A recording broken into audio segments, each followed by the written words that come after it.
A todos nosotros, especialmente esta generación digital, nos llaman la atención los memes. Son declaraciones cortas, concisas, que comunican algo memorable en pocas palabras. Por ejemplo, si Jesús no ha cambiado su vida, entonces el Jesús que conoció es otro Jesús. Palabras bien dichas tienen mucho impacto. ¿Cuáles son las cosas o dichos que sirven para guiarme o mantenerme en el curso de mi vida? ¿Cuáles declaraciones me impulsan, me apasionan, me retan con el propósito de mantenerme siempre en el camino estrecho? Son cosas que son más importantes en mi vida cristiana. Por la forma que funciona nuestra mente, somos más impactados por frases que están bien dichas, que digan algo de forma concisa y significante. Sintonizan con algo que creemos, se compaginan, nos atraen. Salomón, al escribir los proverbios, reconoció que así entendía la mente humana. Por eso escribe proverbio tras proverbio, uno tras otro. Ejemplo, Proverbios 26:20. Sin leña se apaga el fuego, y donde no hay chismoso, cese la contienda. Ese dicho es instantáneamente reconocible. Ya sabemos de lo que se trata. Y inmediatamente memorable. Y en Proverbios 25:11, Salomón nos da el título de todo el libro de Proverbios, haciendo resumen de esta manera. Manzana de oro con figuras de plata es la palabra dicha como conviene. Hay frases bien dichas que son tan impactantes, tan valiosas, y como un adorno bien hecho, bien atractivo, bien valioso. Eso es lo que Salomón está tratando de decirnos. Por ejemplo, hubo un hombre que había enseñado en una clase de Biblia a muchachos por más de 50 años. Al preguntarle cuál había sido su propósito en enseñar a tal clase, él dijo, yo quiero que cada muchacho tenga una Biblia en su mano, un Salvador en su corazón y un propósito en su vida. Wow, esta frase era instantáneamente entendible y ciertamente memorable. Entonces quisiera compartir con ustedes algunas frases, proverbios en cierta forma, que sirven como punto de referencia para mantenernos en el curso indicado. Espero que puedan identificarse con ellos y que sean útiles en su vida también. Son frases que provocan reflexión y algunos son textos bíblicos. Como dijo Pablo en Filipenses 3:12, no lo que haya alcanzado ya, ni que ya sea perfecto, sino que prosigo por ver si logro hacer aquello para lo cual fui también asido por Cristo Jesús. Yo no pretendo haberlos alcanzado, pero son puntos de referencia que me mantienen en el camino, que me mantienen en el curso de mi vida. Junto con ustedes son cosas que miro, que me ayudan en mi peregrinaje espiritual en este mundo. El primero es este. Escuchen, si Jesús es Dios y murió por mí, entonces ningún sacrificio que jamás podría yo hacer sería demasiado grande. ¿Dónde vemos esto? En 1 Corintios 6, 19 y 20. Dice, ¿o ignoráis que vuestro cuerpo es templo del Espíritu Santo, el cual está en vosotros, el cual tenéis de Dios, y que no sois vuestros? Pues habéis sido comprado por precio. Glorificad pues a Dios en vuestro cuerpo, en vuestro espíritu, los cuales son de Dios. Si Jesús es Dios y murió por mí, entonces ningún sacrificio que jamás podría yo hacer sería demasiado grande. Yo pertenezco a Cristo. Si Cristo es digno de servirle, entonces es digno de servirle bien. Así de sencillo.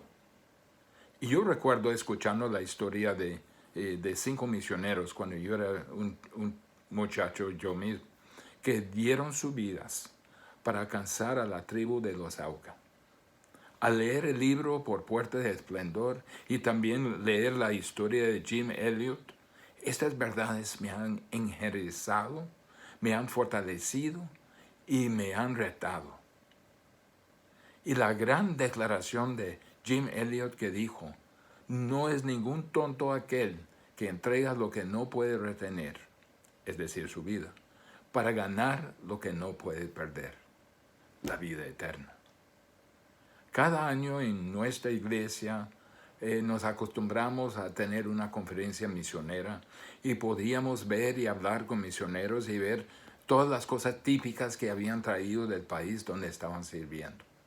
Marta y su familia conocían a una familia misionera enviada a contar la salvación de Jesús a los lepras de Angola y para tratar su enfermedad.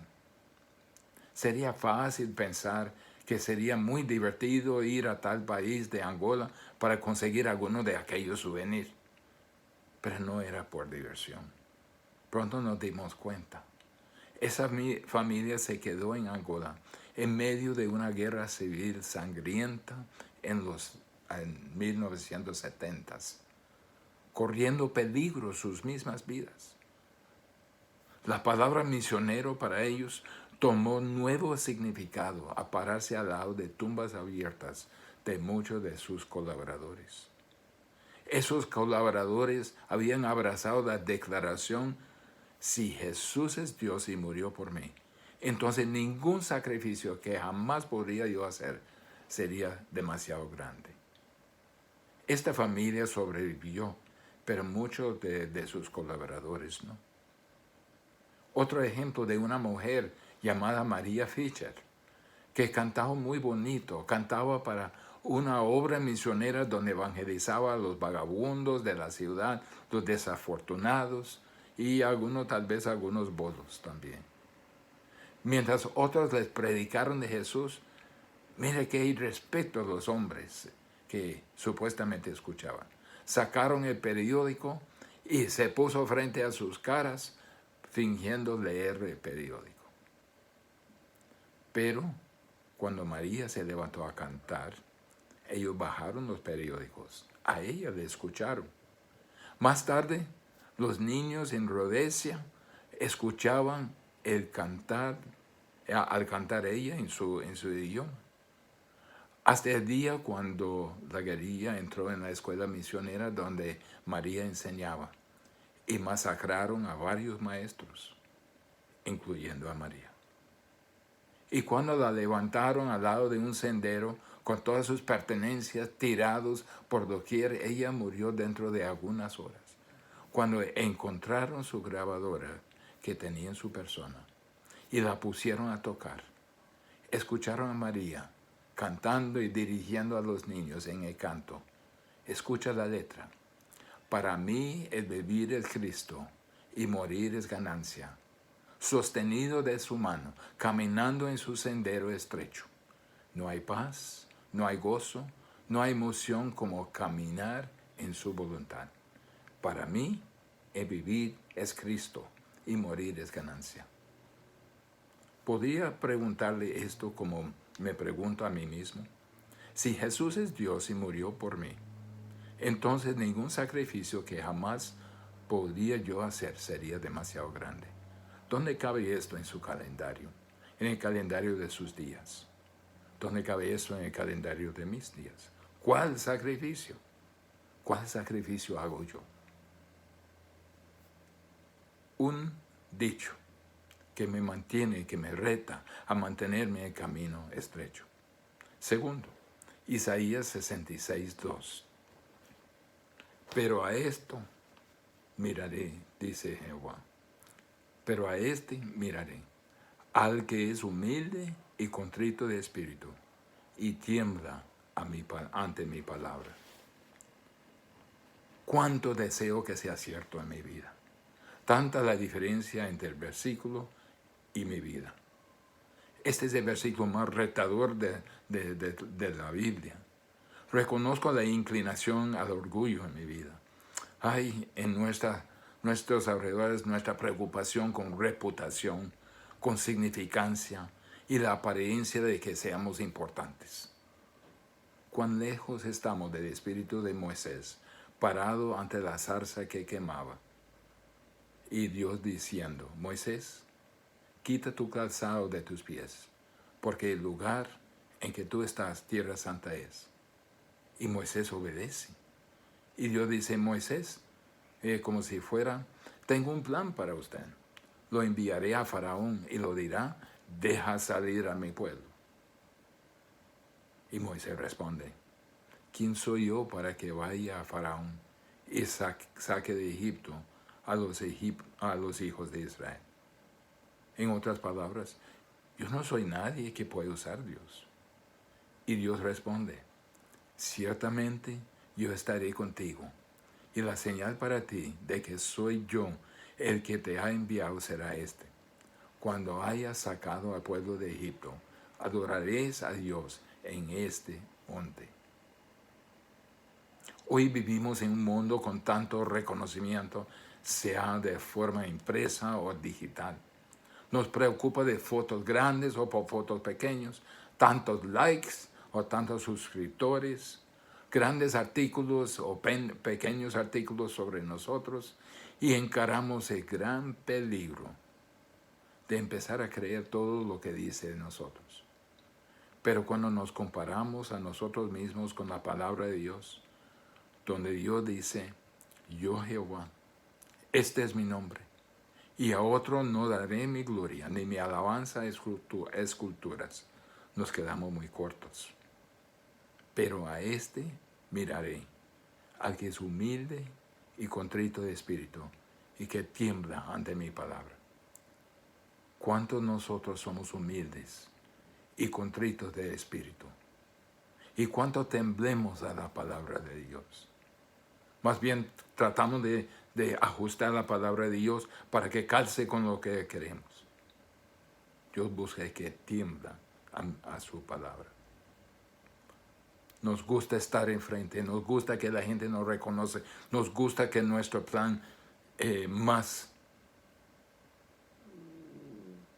pero expresa la voluntad de Dios. Es un punto de referencia. ¿Cómo estoy? Tengo ese tipo de corazón. Soy humilde y contrito de espíritu y tiembla ante la palabra de Dios. Tercero, no hay un ideal lugar para servir a Dios, aparte del lugar donde Él le ha ubicado. Déjeme ponerle de esta forma. No hay oficina ideal para servir a Dios, aparte de la oficina donde Él le ha puesto en este momento. No hay banco ideal para servir a Dios, aparte del banco donde Él le tiene puesto. No hay una empresa ideal para servir a Dios, salvo la empresa donde Él le ha ubicado. No hay un ideal lugar para servir a Dios, salvo el lugar donde Él le ha ubicado.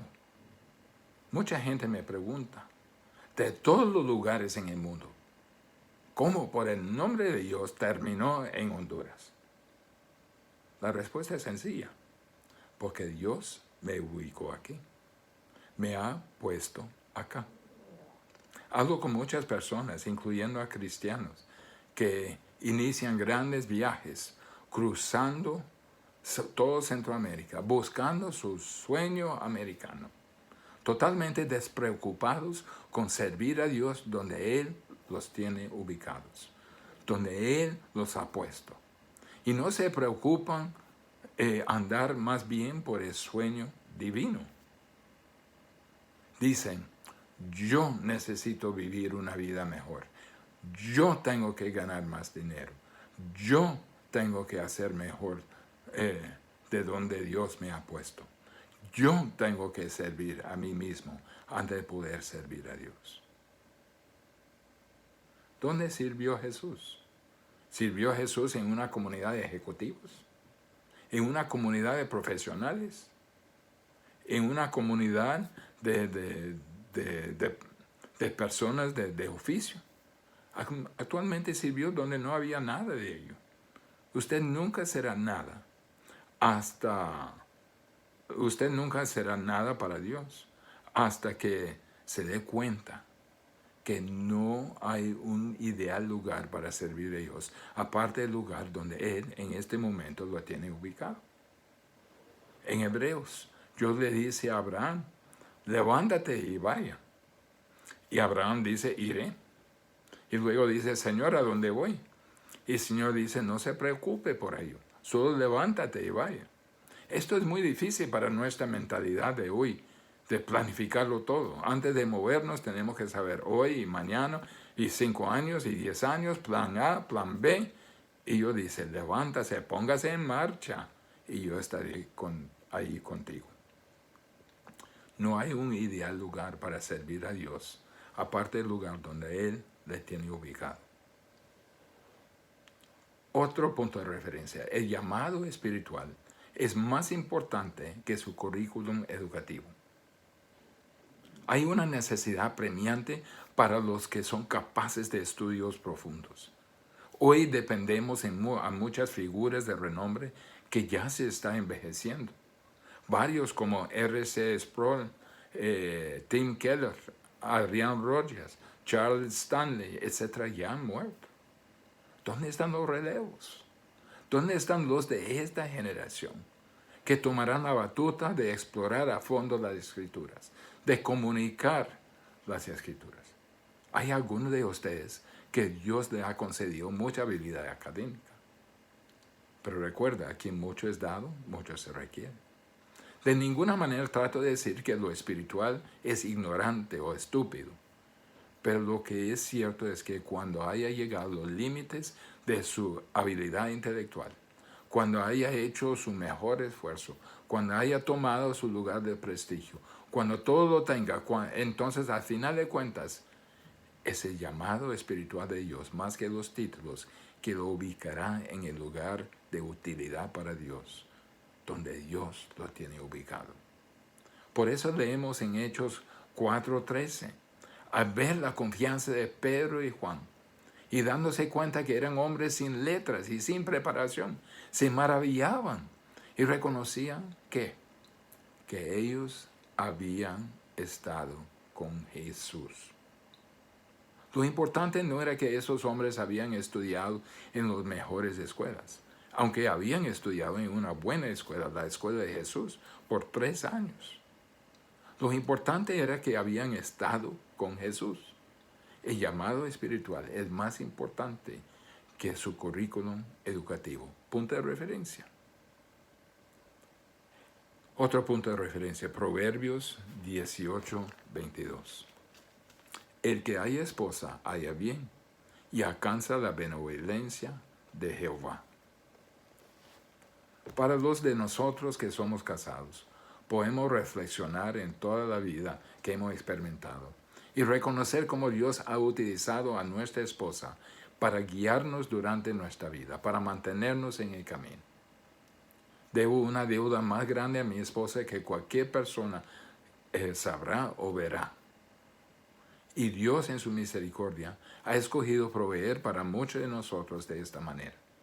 Ciertamente no hay otra relación en esta tierra bajo el cielo que tiene tanta capacidad para mayor gozo que el matrimonio. Pero también no hay otra relación en esta tierra y bajo el cielo que tiene mayor potencial de dolor y tristeza que el matrimonio. Por eso es imperativo que vivamos los parámetros bíblicos para el matrimonio en nuestras vidas, para que los jóvenes, creciendo entre nosotros, empiecen a buscar matrimonios que ejemplifican las características que no solo son a su agrado, sino también las que confirman lo que dice la palabra de Dios, que esto es la manera que Dios quiere que se viva la vida. Los jóvenes necesitan escuchar a los que los aman más, a los que los cuidan más, y tienen que poner atención a los que los guardarán del precipicio de la necedad en cuanto a relaciones sanas. Padres, no podemos darnos el lujo de permitir que nuestros hijos solo flotan de ahí para allá en todo tipo de relaciones y al final esperar que se levanten y bendicen el nombre de Cristo. Debemos estar sobre nuestras rodillas respecto a estas cosas. Puede ser en los propósitos de Dios que usted pasará toda su vida como soltero. Dios capacita a algunos para poder dedicarse 100% de su vida a servirle y encontrar todo el acompañamiento y contentamiento que necesita en Él. Es una relación especial dotado por Dios para quienes Dios le da ese don. Y es igual de válido vivir así que estar casado. Mientras nosotros que somos casados hallamos el bien y alcanzamos la benevolencia del Señor, también el llamado soltero haya satisfacción en su relación con el Señor y alcanza mayor grado de utilidad para Dios. En Proverbios 18:22, lo que afirma es que Dios sabe la manera que la vida debe vivirse. Lo hizo posible hacerlo bien y nos anima a hacerlo a su manera. Otro punto de referencia. Si nuestra oración es pobre, es así porque la creemos un suplemento, no fundamental. Al no orar, es porque profundamente en mi ser creo que no importa. A tratar de hacer todas las demás cosas en vez de orar, es porque creo que estas cosas importan más que la oración. Cuando la iglesia tenga todo en su calendario, toda actividad en su calendario, y la oración es como un agregado pequeño en algún lugar, nos dice que tal congregación considera la oración como un suplemento, no fundamental a todo lo que hacen. Entonces debemos examinar a nuestra vida, tomar nota de cómo vamos con la oración, preguntar a nuestras familias, escuchar a nuestras esposas, medir el lugar de oración en familia, su presencia o ausencia. Preguntarnos dónde estamos en el lugar secreto y privado de nuestra vida. Y ver las Escrituras y darnos cuenta que Dios bendijo los esfuerzos en oración de sus siervos. Debemos asegurarnos que no solo oramos en los momentos que queremos orar, porque estos tiempos que queremos orar son tan infrecuentes y esporádicos. Escuche la exhortación de Pablo a escribir a los tesalonicenses. Estad siempre gozosos, orad sin cesar, da gracias en todo, porque esta es la voluntad de Dios para con vosotros en Cristo Jesús. Muchos de nosotros preguntamos, ¿cuál es la voluntad de Dios para mi vida? Por lo menos sabemos 3 cosas. Estar siempre gozosos, orar siempre y dar gracias en todas circunstancias de la vida. Mire, ningún cristiano es mayor que su vida de oración. El secreto de orar es orar en secreto. ¿Cuál es el lugar de oración en su vida? ¿Fundamental? ¿Necesario? ¿Indispensable? ¿O solo un agregado? Un punto de referencia. Otro punto de referencia, no podemos llevar a nadie en la vida cristiana más lejos de lo que hemos ido nosotros mismos. Uno no necesita estar muy avanzado, pero debe estar avanzando. Ese es un reto para nosotros. Miren Filipenses 3, 13 a 14. Hermanos, yo mismo no pretendo haberlo ya alcanzado, pero una cosa hago, olvidando ciertamente lo que queda atrás y extendiéndome a lo que está delante. Prosigo a la meta, a premio del supremo llamamiento de Dios en Cristo Jesús. El reto es ver atrás sobre los años de mi vida de peregrinaje y preguntarme si todavía estoy avanzando o si estoy estancado. Alguno se ha acomodado, alguno aquí se ha acomodado y ha dicho, esto es suficiente distancia para mí. Estoy en mi límite. He alcanzado mi límite de dar, de orar, de ir, de participar. He establecido mi normal. No voy de donde estoy. Me quedo aquí, no voy a avanzar más. Ya es suficiente. No podemos llevar a nadie en la vida cristiana más lejos de lo que hemos ido nosotros mismos. Hubo un hombre que fue a escalar a una montaña en los Alpes. Se reunió con el guía la noche anterior y el guía le dijo al grupo, si vas a escalar conmigo, es esencial que solo lleve consigo solo las cosas que yo les indico. No alcanzará la cima excepto con lo básico. Y este hombre joven, algo arrogante, dijo, alcanzaré la cima llevando lo que yo quisiera llevar. Bueno, el guía dijo, si escoge ir así, debería escalar solo, no conmigo. Entonces el hombre joven, enojado, dejó el salón. El día siguiente empezó a escalar antes del grupo. Y cuando el grupo venía atrás, empezó a encontrar cositas tiradas por el camino. Encontraron una cobija. Encontraron paquetes grandes de queso. Encontraron lentes de cámaras. Encontraron cajas de chocolate. Y finalmente en la cima de la montaña encontraron al hombre joven, solo con su ropa e equipo para escalar. Así es con la vida cristiana. Muchos de nosotros nos damos cuenta que no podemos avanzar con lo que tenemos en nuestras manos. Estamos demasiado cargados. Pero antes de dejar atrás lo que tenemos en las manos, dejamos de pensar en escalar y hacemos nuestra tienda de campañas en el valle. Nos olvidamos de avanzar. Nos olvidamos de crecer.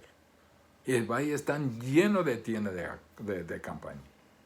No podemos llevar a nadie en la vida cristiana más lejos de lo que hemos ido nosotros mismos. Uno no necesita estar muy avanzado, pero debe estar avanzando. ¿Está avanzando en su vida cristiana? Es un punto de referencia. Otra referencia, el camino estrecho nunca se encontró por suerte. Ni un hombre descuidado jamás vive una vida de santidad. Uno lee de los héroes de la fe, hombres y mujeres santos ante Dios. Un ejemplo de una heroína de la fe era Susana Wesley, la mamá de dos famosos evangelistas, Juan y Charles Wesley, siendo la última de 25 niños en su familia. Susana vivió una vida muy dura. Eventualmente se casó con Samuel Wesley. Tuvieron 19 hijos, 10 de los cuales murieron muy jóvenes. Pero ella, además de educar personalmente a cada hijo, apartó una hora cada semana para hablar personalmente con cada niño de las cosas de Dios y de su condición ante Dios. Cada semana tenía un culto con toda su familia donde cantaba y leía un sermón de su esposo o de algún otro. Otra gente empezó a asistir, hasta que 200 personas asistían regularmente. ¿Cómo resultó ahí así? ¿Solo se despertó un día y así era aquel tipo de mujer, esposa y madre? ¿Cómo tuvieron tanto impacto los primeros obreros que compartieron el Evangelio en Honduras? ¿Cómo ocurrió? Yo quiero esto en mi vida. Ese compromiso al camino estrecho. El camino estrecho se trata de obediencia a Dios, lleno de su Espíritu. Es también disciplina lleno del Espíritu. Se trata de lo que somos ante Dios en los lugares silenciosos y secretos de nuestra vida. Lo que somos ante Dios es lo que somos y nada más, a pesar de lo que otros podrían decir de nosotros. Tenemos que ponernos en forma espiritualmente. Y ese es trabajo, ese es esfuerzo, ese es disciplina. Admiramos a los que tienen un físico bien formado, pero no le llegó de la noche a la mañana. Trabajo, esfuerzo, disciplina. Debemos crecer fuertes en el Señor. Los grandes hombres de Dios nos están dejando uno por uno. El Dr. Sproul, Adrian Rogers, Charles Stanley, ahora Tim Keller. ¿Quiénes serán los héroes de la fe de mañana? Nunca podrá hacerlo mañana si no está haciéndolo hoy. ¿Quién se prepara por ese compromiso? ¿Quién procura con diligencia presentarse a Dios aprobado, como obrero que no tiene de qué avergonzarse, que usa bien la palabra de Dios? Termino con una ilustración.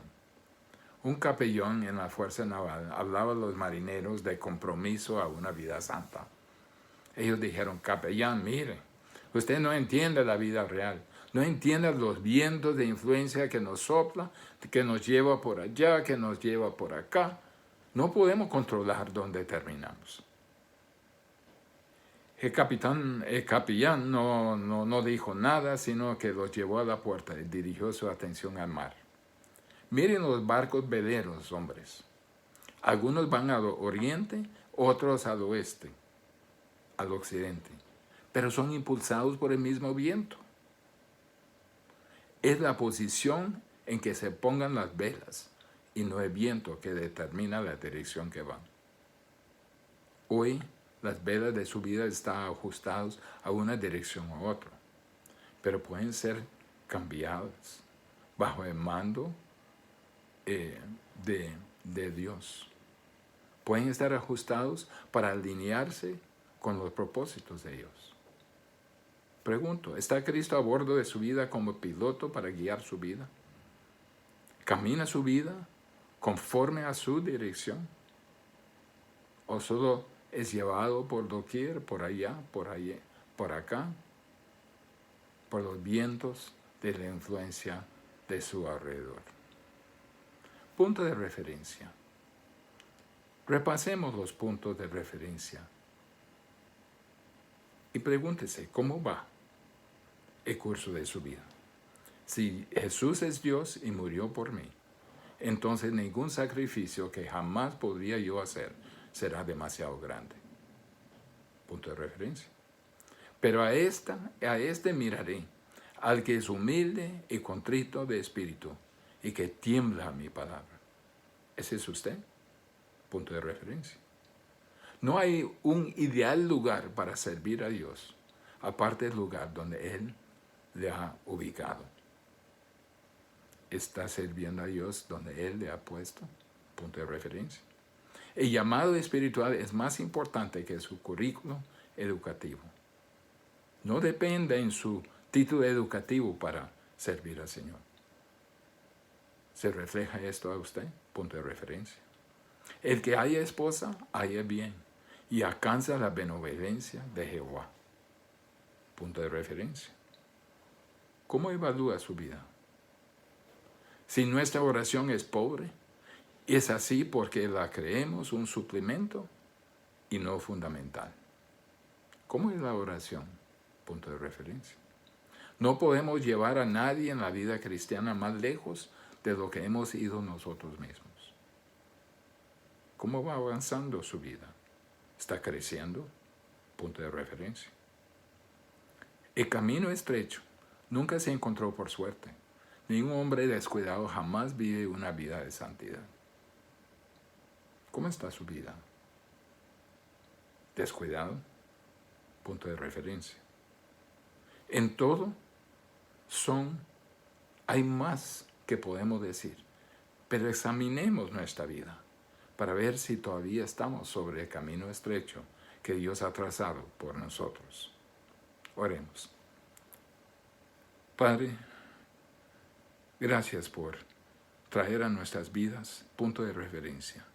Ayúdanos a examinarnos, tal como David. Señor, examíname y ver si hay camino de perversidad en mí.